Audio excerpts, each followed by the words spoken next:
Hi, my name is Dr. Phyllis Harrington, Superintendent of Schools. I really love this book, The Monster Calls, and I have many favorite passages, but I'm going to read this one. There was a huge digital clock on the wall of the dining hall, bought sometime in the 70s as the latest in technology and never replaced, even though it was older than Connor's mum. As Connor watched Harry walk away without looking back, walk away without doing anything, Harry moved past the digital clock. Lunch started at 11:55 and it ended at 12:40. The clock currently read 12:06.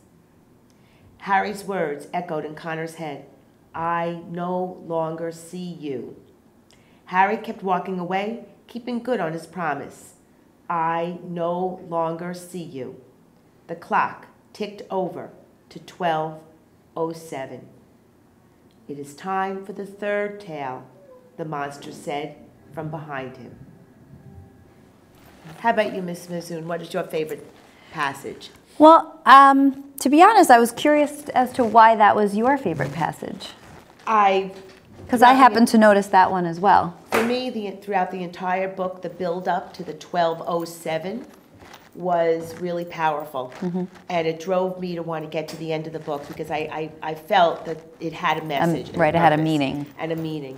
And of course, the leading up to the third tale, again, being forecasting what's to come. So there were many passages, but that's the one that led me to think about what's coming next, what's coming next. I think I felt that way through the entire book. There was a lot of meaningful symbolism throughout the book. I caught on to the 12:07 myself, and I couldn't help throughout the whole book just think about, people in my life, whether they be personal friends or family members or even students that we deal with on a daily basis that go through something similar to this.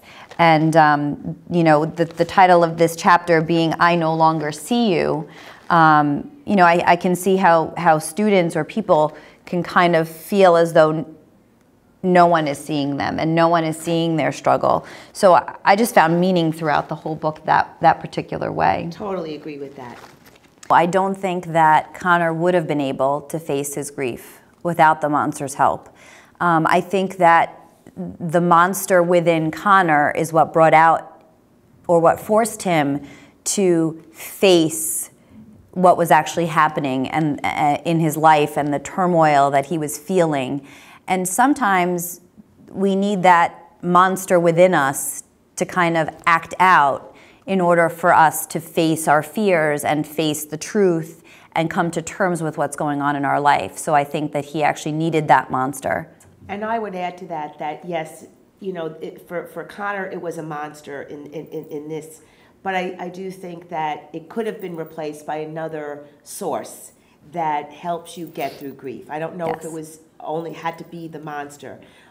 It was the thread through all of this. But I thought of it more of all of us who go through this type of tragedy, or people who do go through this type of tragedy, need some source to help us get through the grief.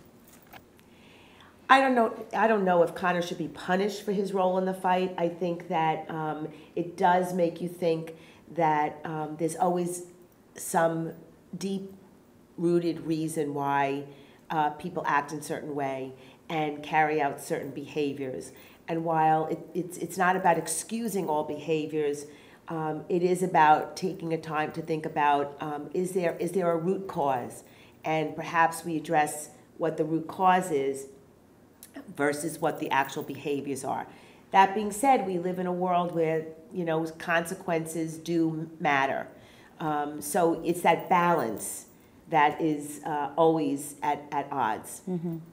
And I also think working in a school and coming in contact with numerous people on a daily basis, I feel that sometimes a major event like that isn't always a positive one, brings a lot to the forefront that allows other people to share resources with those that are struggling with some internal conflict or conflicts at home.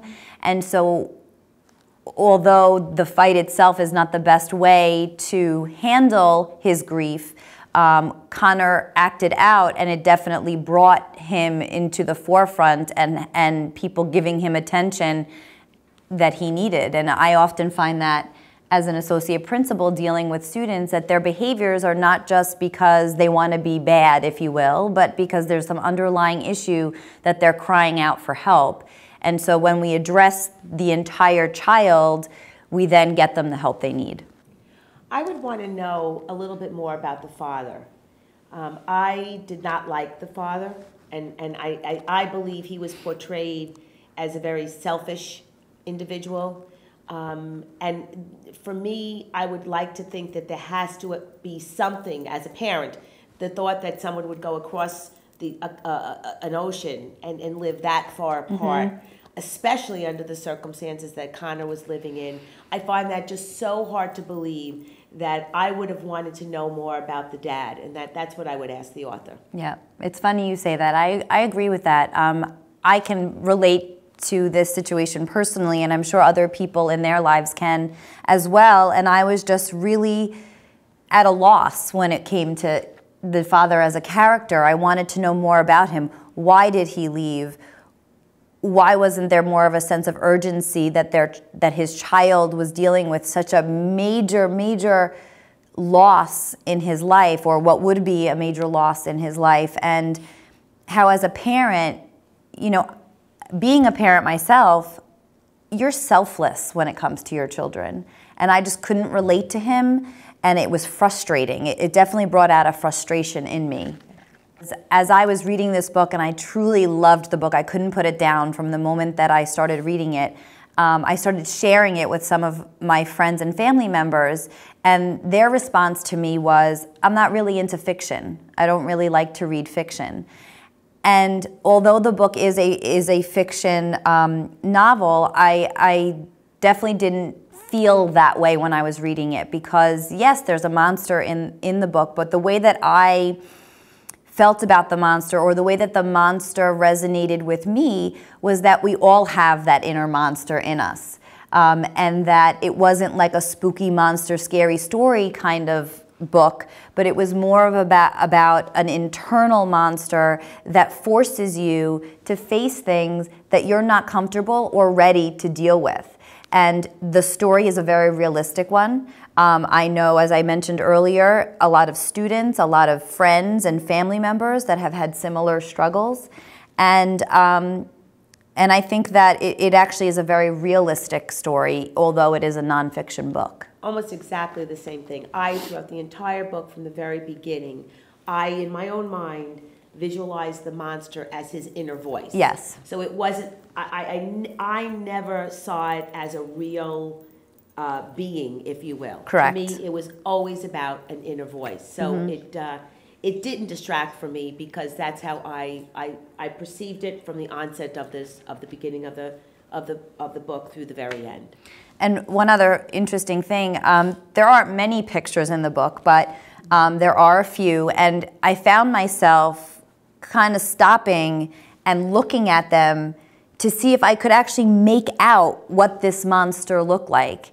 And eventually I said to myself, well, it doesn't really matter, because to me, the monster wasn't a real character. Correct. It was that inner being, that inner voice of Connor's that kind of helped him come to terms with what he was dealing with. So, you know, I think it was a very important role to have in the book, but I don't think it took away from the story at all. So, A Monster Calls, a book that I think will touch everyone of all ages. It's important for us adults to read it and tap into our own inner monsters. And I hope you do pick it up and enjoy the book. One book, one summer, one community. Enjoy.